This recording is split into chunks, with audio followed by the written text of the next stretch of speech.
തുടങ്ങിയതാണ്. പിന്നെ നമ്മൾ നേരിട്ട് കണ്ടിട്ടാണ് 5 വർഷമായത് ഒഫീഷ്യലി. 21-ലാണ്. ആദ്യം നമ്മളൊരു വെറുതെ ഒരു ഗ്രൂപ്പ് അങ്ങ് ഉണ്ടാക്കി, ചുമ്മാ കുറെ ആൾക്കാരെ കൂട്ടി ഒരു ഗ്രൂപ്പ്, എന്തിനാ ഏതിനൊന്നും അറിയാണ്ട ഒരു ഗ്രൂപ്പ്. അതിൽ നിന്ന് ആക്റ്റീവായ കുറച്ച് പേരെയൊക്കെ സെലക്ട് ചെയ്ത് ബാക്കിയുള്ളവരെയൊക്കെ റിമൂവ് ആക്കി. അങ്ങനെ ഞങ്ങളന്ന് പരസ്പരം കണ്ടിട്ട് ഞാൻ രാവിലെ നേരെ വിളിച്ചായിട്ട് നോക്കിയപ്പോ ഒരു ഗ്രൂപ്പ് പാട്ട് എഴുതി. ഇത്രയേ ഉള്ളൂ. അത് ആര് എന്ത് ഒന്നും അറിയില്ല. അതെ അതെ, ഞങ്ങള് സ്വിമ്മിങ് ക്ലാസ്സിന് കൊച്ചുങ്ങളെ കൊണ്ടുപോകുന്ന സമയത്ത് ആ സ്വിമ്മിങ്ങിന്റെ ഗ്രൂപ്പില് എന്റെ കൊച്ചും ബിജുവിന്റെ കൊച്ചും ഒക്കെ ഉണ്ടായിരുന്നു. ഞങ്ങൾ അങ്ങോട്ടും ഇങ്ങോട്ട് കണ്ടിട്ടില്ല, പരിചയമോ ഒന്നുമില്ല. ആ ഗ്രൂപ്പിൽ നിന്നാണ് കുറെ നമ്പർ എടുത്ത് ബിജു തുടങ്ങിയത്. അങ്ങനെ തുടങ്ങി ഇപ്പൊ ഞങ്ങള് കുറച്ചുപേര് മാത്രമായി ആ ഗ്രൂപ്പിനകത്ത്. അപ്പൊ അതിങ്ങനെ ഒരു കൂട്ടായ്മയിലേക്ക് എത്തി. ശരിക്കും പറഞ്ഞ ഒരു ഫ്രണ്ട്ഷിപ്പ് എന്ന് നമ്മുടെ ജീവിതത്തിലെ ഏറ്റവും നമ്മൾ വില കൊടുക്കുന്ന ഒരു കാര്യമാണ് ഫ്രണ്ട്ഷിപ്പ്. കാരണം നമുക്ക് ചിലപ്പോൾ നമ്മുടെ കൂടെയുള്ളവരാരും ഉണ്ടാവില്ല, നമ്മുടെ റിലേറ്റീവ്സ് ആരും ഉണ്ടാവില്ല. നമ്മുടെ കാര്യങ്ങളൊക്കെ നമ്മൾ ഷെയർ ചെയ്യണത് കൂടുതലും ഫ്രണ്ട്സിൻ്റെ അടുത്തായിരിക്കും മിക്കതും. അപ്പൊ അതുപോലെ തന്നെയാണ് എനിക്ക് പാട്ട് കിട്ടി. കാരണം എൻ്റെ ഒട്ടുമിക്ക പ്രശ്നങ്ങളും ഞാനിവിടെ പലരുടെ അടുത്തും പറഞ്ഞിട്ടുണ്ട്. അവരുടെ പ്രശ്നങ്ങളും എനിക്കറിയാം. പേഴ്സണലി പല കാര്യങ്ങളും നമ്മൾ സംസാരിച്ചിട്ടുണ്ട്. അപ്പൊ എന്തൊക്കെയാലും നമുക്ക് പിന്നെ കുറച്ച് പേർക്കൊക്കെ ഒരു ഹെൽപ്പ് ചെയ്യാൻ പറ്റിയിട്ടുണ്ട് ഇതിന്. അതാണ് ഏറ്റവും വലിയ കാര്യം.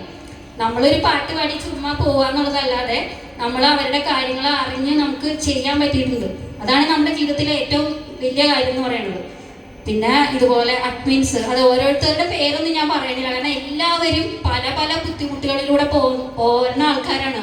അഡ്മിൻസ് ആണെങ്കിലും ശരി, ഇതിനകത്തെ മെമ്പേഴ്സ് ആണെങ്കിലും ശരി. അപ്പം ചിലപ്പോൾ ചില കാര്യങ്ങൾ അഡ്മിൻസ് പറയട്ടെ എന്നൊക്കെ പറഞ്ഞാൽ ചില സമയത്ത് നമുക്ക് പറ്റിയെന്ന് വരില്ല. നമുക്ക് പല പല കാര്യങ്ങളുണ്ടാവും.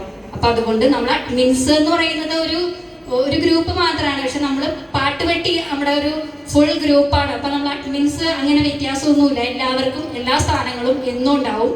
അപ്പൊ അതുകൊണ്ട് നമ്മുടെ ഈ കൂട്ടായ്മ ഇതുപോലെ തന്നെ ഇതിലും ഭംഗിയായിട്ട് ടൂറൊക്കെ വെച്ച് നമുക്ക് മുന്നോട്ട് പോകാൻ വേണ്ടിയിട്ട് എല്ലാവരുടെയും സഹകരണം ഇനിയും വേണം.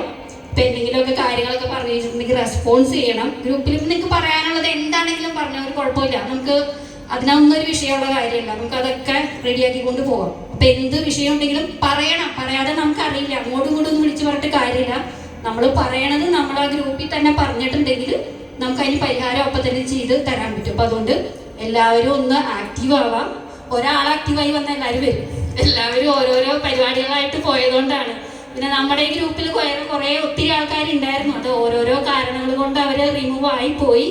പക്ഷെ പോയി എന്ന് വെച്ചിട്ട് അവര് നമ്മുടെ മനസ്സിൽ നിന്നൊന്നും പോയിട്ടില്ല. കാരണം പല കാര്യങ്ങൾക്കും നമ്മുടെ സഹകരണം ഉണ്ടായിട്ടുള്ളതാണ്.